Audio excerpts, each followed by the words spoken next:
Bienvenue chez Les Transformateurs, un podcast créé et produit par l'Hôpital, catalyseur d'innovation en santé, afin de vous présenter des personnalités particulièrement inspirantes.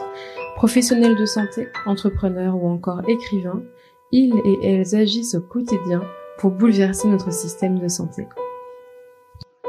Je suis Domiti Roux, la Community Manager de l'Hôpital.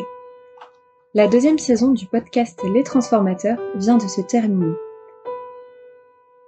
Vous y avez rencontré des professionnels dont les profils varient, mais partageant une aspiration commune, soigner autrement. Revenons ensemble sur ces invités exceptionnels et les moments phares de cette saison. Il est à la fois à la tête de la clinique Pasteur à Toulouse et du numérique en santé au ministère. M'identifier en tant que soignant. Je suis médecin.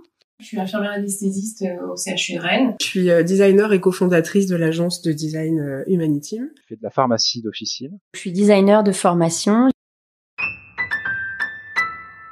Parmi les transformateurs, il y a des professionnels qui désirent placer leurs patients au cœur de leur pratique, avant le geste technique du soin.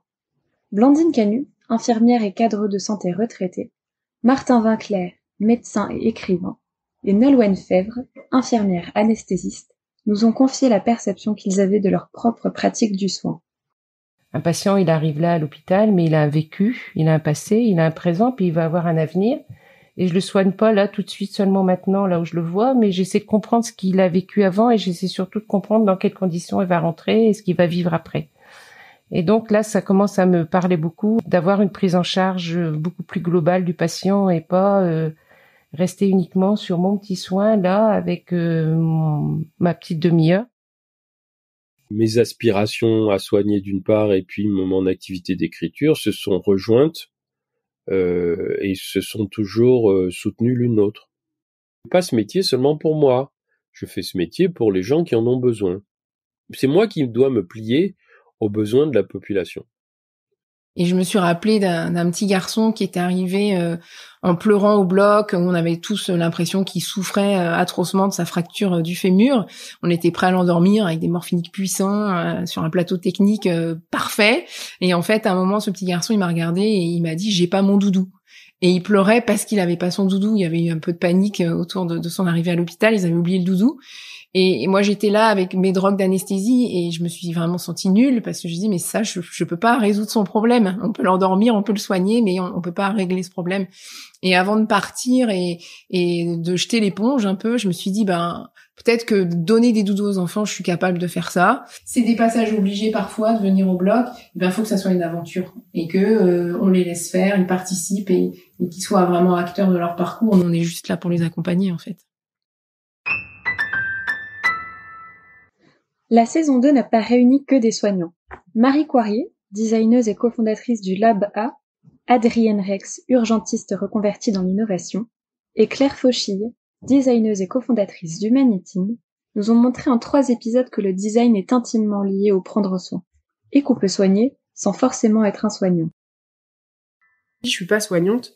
Par contre, quel regard, quelle posture de design on peut adopter dans un milieu qui n'est pas le sien du tout, et d'arriver avec des yeux un peu naïfs à poser des questions bêtes, et ça permet de d'identifier des usages, des pratiques avec un certain recul, un peu naïf sur le sujet, qui permettent ensuite de partir sur des propositions qui correspondent à des besoins réels en fait sur le terrain et d'une multitude d'acteurs. Alors je pense que le design, et j'ai mis un peu de temps à le réaliser, c'est du soin. Ça peut paraître un peu énorme de dire ça, mais pour moi c'est vrai. Du soin au sens de care, parce que en fait, comme je l'ai expliqué, quand on prend du temps, qu'on interroge les gens, qu'on construit avec eux les solutions, et pour que tout le monde finalement à la fin se sente mieux et que la solution puisse être bénéfique à tous, ça reste, pour moi c'est dans le domaine du soin. C'est de pouvoir apporter de la qualité et un peu de poésie aux personnes dans les moments tragiques de leur existence, ceux dans lesquels on va à l'hôpital, naissance, maladie, mort. C'est de pouvoir apporter qualité, dignité et espoir et qualité aussi à travers la projection la poésie qu'on peut insuffler dans la conception de nos organisations, des relations, des dispositifs et des équipements. C'est vraiment ça que j'ai à cœur. Le fait qu'on puisse travailler sur des projets qui peuvent avoir une incidence réelle auprès de soignants ou auprès de patients, enfin vraiment c'est quelque chose qui est extrêmement motivant. Et c'est vrai qu'avec mon équipe, c'est le fait de partir d'un problème, on va dire qui part du terrain au quotidien, le poser sur une table à un moment donné et de se dire qu'on peut aboutir à une solution qui va exister dans la vraie vie et que en tant que designer, vraiment, c'est extrêmement important pour moi, c'est de dépasser le stade des slides en disant c'est un super projet, c'est magnifique, c'est beau, ok, c'est cool, mais concrètement, jusqu'où on va pour travailler avec toutes les équipes qui gravitent par exemple à l'hôpital et qui sont concernées par le projet. Transformer le système de santé peut commencer par des réflexions simples en apparence. Réfléchir à la définition qu'on veut donner aux soins. Faire confiance à ses équipes. Faire en sorte que chacun sache se maintenir en bonne santé. Jean-Marc Desmet, fondateur de Soigner en conscience. Dominique Pont, directeur de la clinique Pasteur et responsable ministériel du numérique en santé, ainsi qu'Antoine Priou, pharmacien d'officine et fondateur de Papillon, nous ont livré leurs convictions. Moi, dans la médecine intégrative, j'ai envie de dire que la bonne médecine, c'est celle qui marche pour le patient, qui lui permet d'avoir l'autonomie, d'avoir du bien-être. Je rappelle que la définition de l'OMS de la santé, c'est aussi, ce n'est pas que de ne pas avoir une maladie, mais c'est aussi être en santé, en vitalité.